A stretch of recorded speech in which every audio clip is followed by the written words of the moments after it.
some people find their moments, or some people might find their time when they're either, in prayer or meditating or just quiet on their own.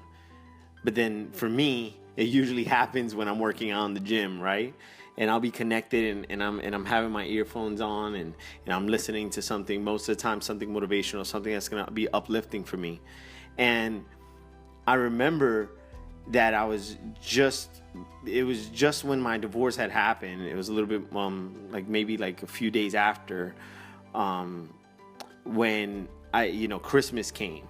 And when Christmas came, I had to return to my home and I was all by myself. And I remember being angry and crying and just being upset about the situation, because it's the Christmas that I'm spending without my family. It's the first time that I'm spending this holiday after 19 years without my family, right? And so I remember being here alone in the house, and just I remember punching the wall in anger. I was just upset, and I went to bed upset, and just just my head all clouded with all these thoughts.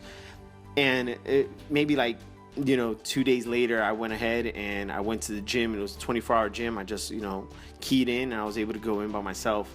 And I remember being there and working out, and something that I remember doing is I would always listen to something like Rocky, from the movie Rocky, right? And I would see him training or stuff, or I would just listen to some of the things that were said out there in motivational talks. And I remember just seeing a clip of the scene when he's about to go ahead and fight Mr. T for the first time, right?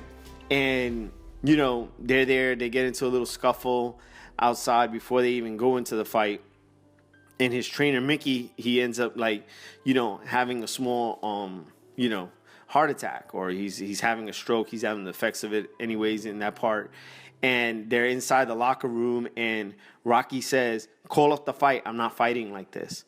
And Mickey says, "No, you're going to fight. You're going to do this." And in one moment, Rocky looks to the left to his wife, to Adrian, and he says, "Adrian, what I'm supposed to do?"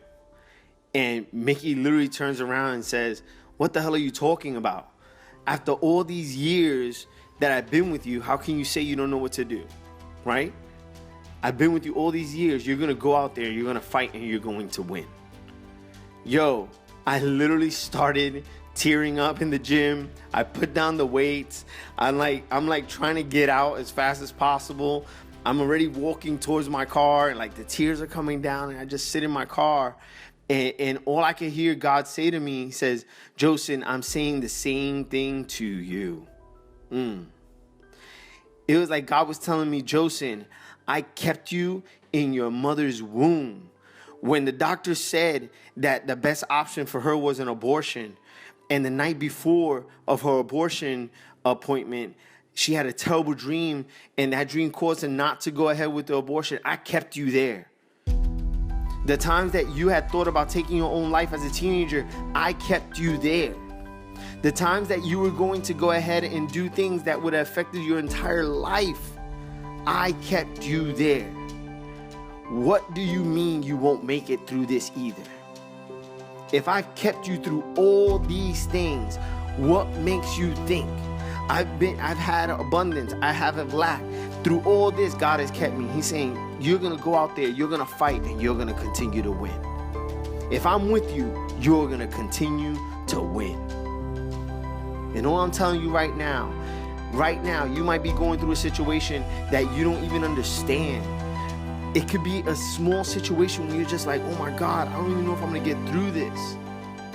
I don't even know how I'm going to be able to continue to stay locked up in my house. I got my kids doing school from home. I can't even deal with this mess." And you feel like you're losing your mind.